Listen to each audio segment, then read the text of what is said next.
Hello everybody, Ken here, and today we're going to be going over the SAMPOTES. I believe that's what it's called. If it's not, correct me.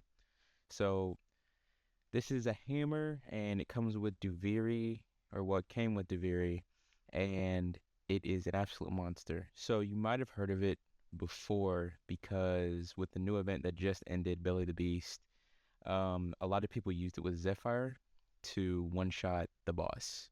But so really quickly, let's go over some base stats before we get into the build. So we start off with 30% crit chance, a 3 times multiplier, which is actually very high for a hammer and really any weapon, and kind of low 28% status, and we have our damage. So mainly our damage is coming from impact, but of course you don't have to have impact. I wouldn't, depending if you want to get a minus impact ribbon, and that doesn't really matter. So it makes up a total of 20% of our impact, which is a very high for a impact stat. All right, so let's get into the build. The unique trait of this and what makes this hammer so good is that whenever you heavy slam, you get kind of like a shockwave and it goes and spreads out in a 40-meter line. And 40 meters is absolutely insane. So, starting off with the build, we got for our stance, Crushing Ruin. The stance doesn't really matter. Then we got Prime Pressure Point for damage, Seismic Strike for damage. You do not have to have a ribbon, and for this test, I will take this ribbon off, and you can actually replace this with Blood Rush. We have Focus Energy here, and you can use Focus Energy, or you could also go with Shocking Touch. And the only difference between these two is that you're going to get overall less damage, but your heavy attack efficiency is going to be more, and it will go up to 90%. And that means you will basically be able to slam over and over again. And without this, you'd maybe have to wait like 3 seconds before you can slam and get your combo counter back up. And some people just don't want to wait. But if you're fine with waiting, I would run Shocking Touch instead of Focus Energy. And this is going to synergize with Galvanized Reflex if you want to run Focus Energy. So you'll have that 90% heavy attack efficiency. And then you're going to have your initial combo that also comes with it on kills. Next, Corrupt Charge, just for more initial combo, self-explanatory. Galvanized Steel, pretty self-explanatory. Crit chance and crit damage on kills, stacking up to 4 times for 20 seconds. And then you're going to have your Primed Fever Strike to make Corrosive. And this plays into your slam damage, because if I take this off, you can see our slam damage goes down by about half. And so you are going to want to make sure that you have Corrosive on. And for our arcane, I'm going to be using Melee Retaliation. And I know a lot of people like to use Influence, Crescendo, Deity if it applies, but I found that Melee Retaliation is the best. You could also use Exposure, but I found Exposure to not do as much damage as Retaliation. The only downside with this exact build that I have right here is that I would say that you want to run Primed Redirection, because what Melee Retaliation does is for every 200 shields that you have, you get a 30% damage increase, and that stacks up to 420% damage. And so I would definitely recommend running Primed Redirection. And I'm not going to run anybody like Hildren like that, because you don't want to be set just to one Warframe. And actually, I'm going to take off Arcane Avenger as well for this test, so it doesn't count as cheating. You could put on Fury, but I'll just show you the raw damage. I have Roar as well, but I'm not going to be using that. The only damage increase I'm going to be getting is Matter. So let's kind of get into the mechanics of the actual hammer. Spawn some enemies in here, and so first I'm going to just showcase what it does. Whenever you heavy slam attack, you can see you get that little wave, and it goes pretty far. And on some enemies, let's test it here. You can see that wave is huge. And so I'm actually going to be going into a conjunction survival to show you how good this hammer is, because the enemies just kind of spread out everywhere, and it's really inefficient to test in the simulacrum. So we will go into a conjunction survival, and I will see you guys there. So here we are on the Conundrum Survival, and it's kind of going to be like a little yap session, I guess, and just kind of show you how it performs in Steel Path, depending on if you want to build this weapon or if you already have this weapon. I would definitely recommend giving it a chance. So, of course, this is going to be with no buffs, no Arcane Avenger, no Roar, no Arcane Fury, none of that. Just raw DPS. I'm not going to be using Nova's fourth ability either. So you kind of see that we are already at 6 times stacks, and that's the highest you're going to get. And to kind of better explain heavy attack efficiency if you don't really understand it, that counter, that 111 counter, you can see that every time I heavy slam attack, it goes down to like 105.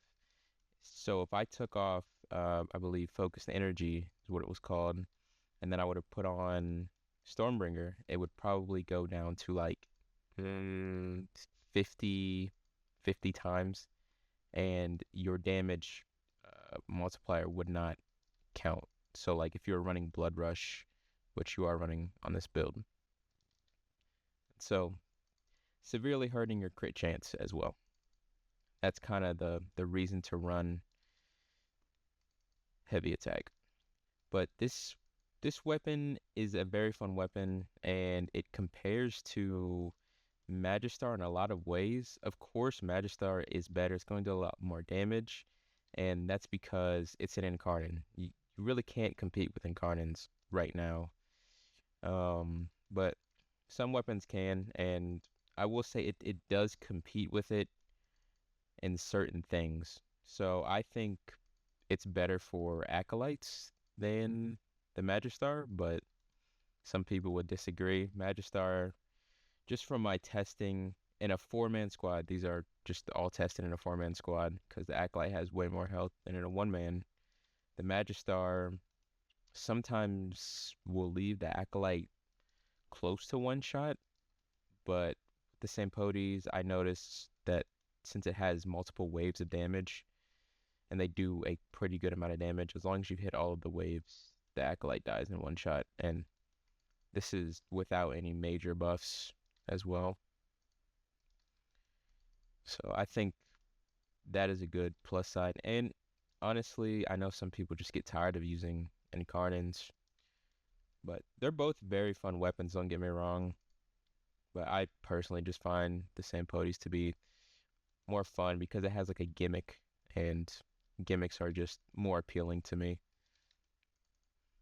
And it does very well against Corpus Bubbles, because I know with the Magistar, if you use it a lot, Corpus Bubbles are a big, just like nuisance, because you have to go inside of them and you're going to lose your buff. And the Magistar doesn't really destroy the bubbles, but the Sampotes does because of the waves.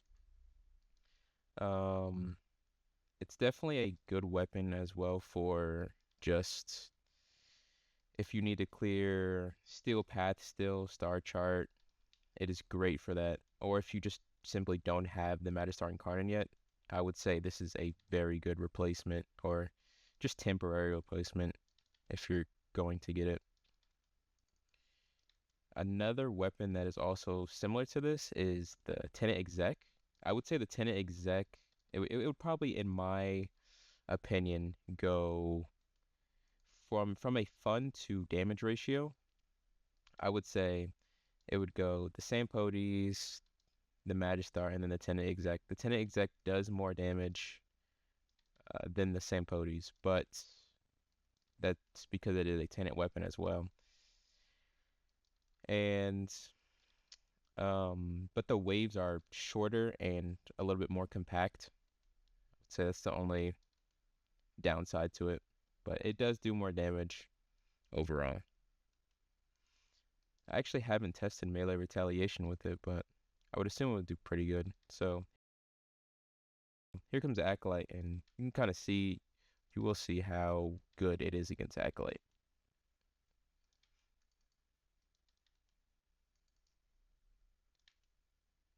And there you go.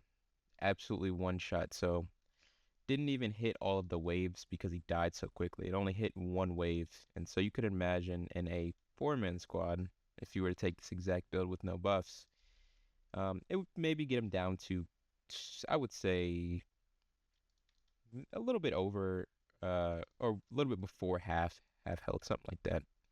And so with buffs, I would assume you could just one-shot him. So very good hammer overall. I definitely wouldn't, put it down. Definitely pick up this hammer if you don't have it. The only thing is that it's very tedious to get. Seems like all of these hammers are tedious to get, such as the tenant exec, because you have to go through the one guy and do hollow keys, and that's tedious. As well for this, you have to do Deviri and get Pathos clamps, and that's not very fun to do. So yeah, I mean, very great hammer. I would say this hammer is a 10 out of 10. 10 out of 10 easily. You can use it for so many different things. And one-shotting so many different bosses if you're using Zephyr. So, yeah, that's really it. And I hope you enjoyed the review. And I look forward to seeing any of you in my next review or next video. See ya.